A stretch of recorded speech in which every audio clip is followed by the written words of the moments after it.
So Jamal Khashoggi was working on an article about Jared Kushner's relationship with Mohammed bin Salman, the little bromance, their transactional relationship, and the way that Jared Kushner was disseminating incredibly classified information to his bro, how that information took the form of enemies, hit list, people who were disloyal to the crown prince.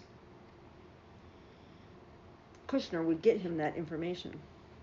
The fact that Khashoggi, of course he was writing, that's what he did. He wrote about the corruption in Saudi Arabia.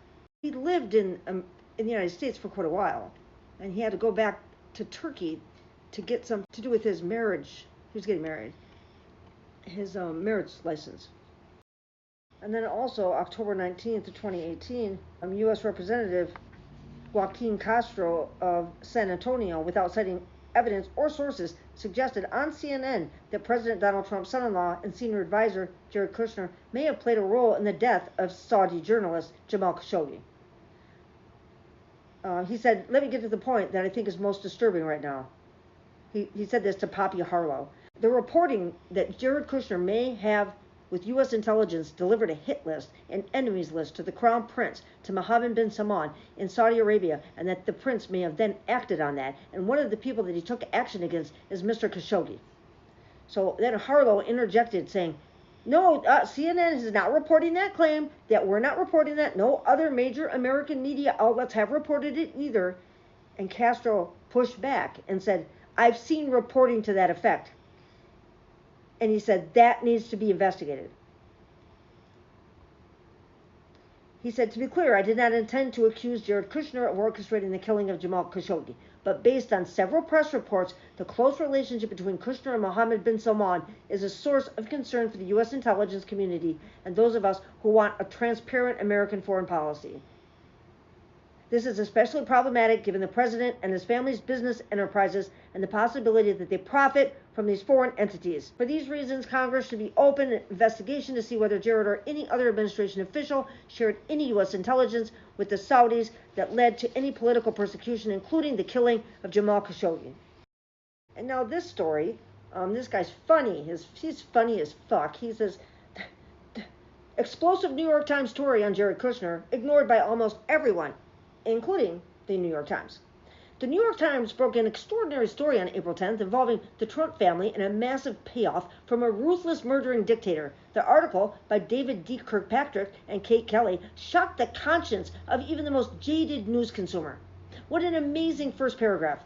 6 months after leaving the White House, Jared Kushner secured a $2 billion investment from a fund led by the Saudi Crown Prince, a close ally during the Trump administration, despite objections from the fund's advisors about the merits of the deal.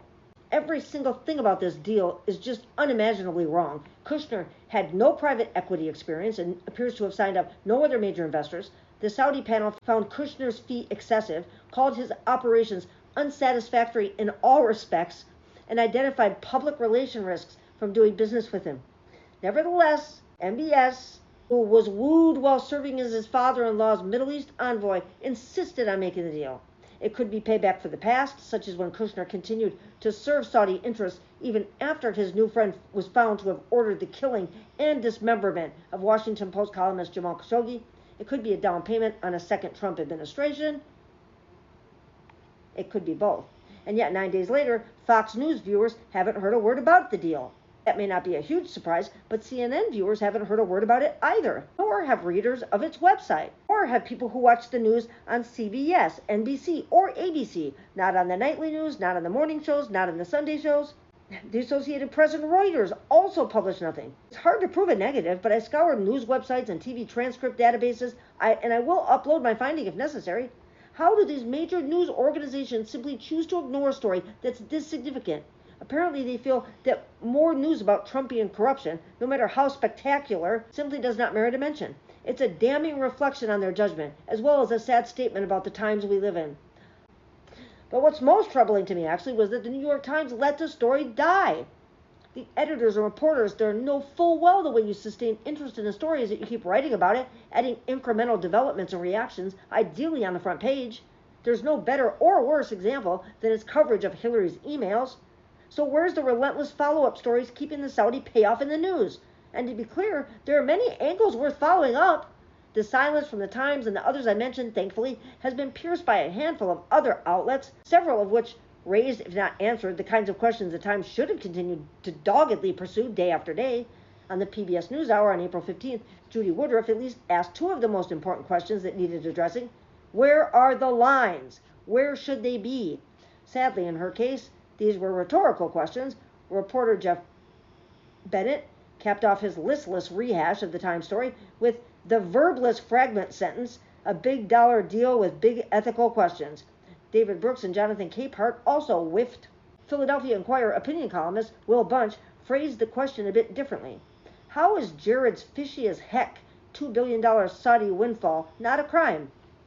Will there be a congressional investigation? MSNBC, to its credit, had broadcast several segments about the deal since the Times story came out.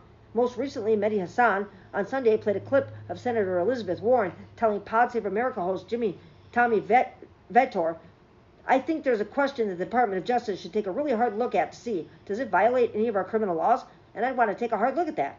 Hassan continued, thank you, Senator Warren, for saying what many of us have been wondering. I mean, why has there been so much silence from Democrats on Jared Kushner receiving a $2 billion investment from a fund led by the Saudi Crown Prince? The great question the Times could have pursued there. So, he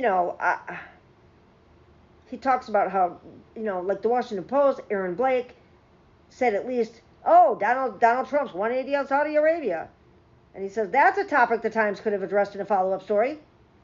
Oh, that's a great angle the Times could have looked at. So it's just so funny to see the Saudi grift and the crimes and stuff that we know now. They seem so quaint back in 2022, huh? Gosh, if only we could have told them what was going to happen. If only we could have known. If only we could have had any sign that any of this was going to happen. Even though, obviously, this Saudi corruption with the Trump family started back in the first term, but it's grown exponentially since just his last visit to the Middle East, where he took his sons and his sons made $1 trillion, he keeps saying trillion. I mean, their GDP is, he's always saying these numbers that we're getting from these countries when their entire GDP is only like a 16th of that. It's just so fucking stupid, just ridiculous. The numbers he makes up are just so dumb. He just expects everybody to be so fucking stupid you don't know any better. Man, I hope you're paying attention to all this shit. This is all your dear daddy Donnie Duty Pants does. It's all he dreams about is making money and making billions. He dines with princes. He doesn't hang out with truck drivers. He doesn't hang out with construction workers. He doesn't hang out with electricians and plumbers. What the fuck? He doesn't pay you when you work at his buildings. Fuck, wake up, you guys. I'm getting sick of talking about it. I'm getting sick of even interacting with y'all because you make it just too hard.